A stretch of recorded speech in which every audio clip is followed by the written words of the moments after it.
Exercise Crimson Dawn is a 3-week exercise which is designed as the final graduation exercise for our pilots and weapons system officers on the A-18F Super Hornet. And it's basically the culmination of their 6-month training on this aircraft alone.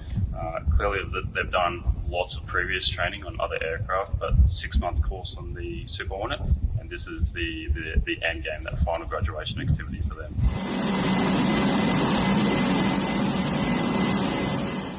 We have a series of missions that they're going up to do, and it's all based around a notional scenario where they need to fight their way through an air-to-air threat to be able to get to their target, which is in Delamere, where they're then going to employ their live weapons, and then they again need to be able to fight their way out through another air-to-air threat.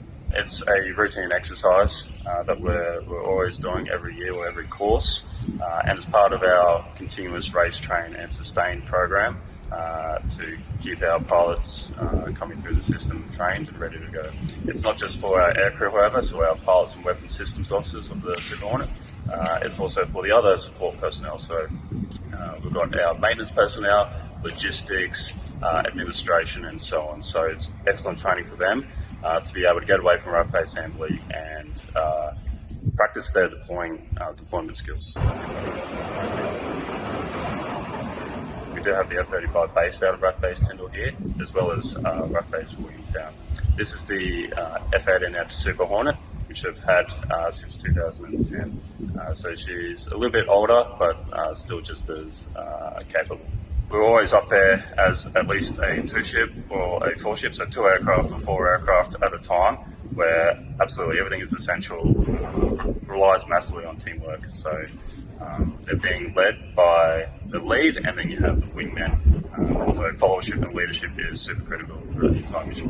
The intent of it is that we've taught them all the skills that they need to know back at home base and rough base assembly, and now we need to test all that in a deployed environment. So coming up here to rough base Tyndall is perfect for that. Different airfield, different airspace, excellent airspace for dropping live weapons at Delamere Air Weapons Range, and different weather conditions as well. Obviously in the wet season, that's going to test their ability to employ in different scenarios. So at the very beginning of the course, we are teaching them on the very basics of the aircraft and how to fly at a very basic level. We then move on to the air-to-air side of the course, where we'll teach them to deploy in the air-to-air realm, so i.e. targeting other aircraft, and then we move on to the air-to-surface, where that's about employing precision-guided weapons of varying sorts. So we carry the laser-guided bomb, the joint direct attack munition, which is a GPS-guided bomb, and a various array of other air-to-surface weapons. Once they're done with that, and then we come up here to Tyndall, where we teach we test the same skills, but like I said, in a deployed environment. So very different aspect there, and very different skill that they need to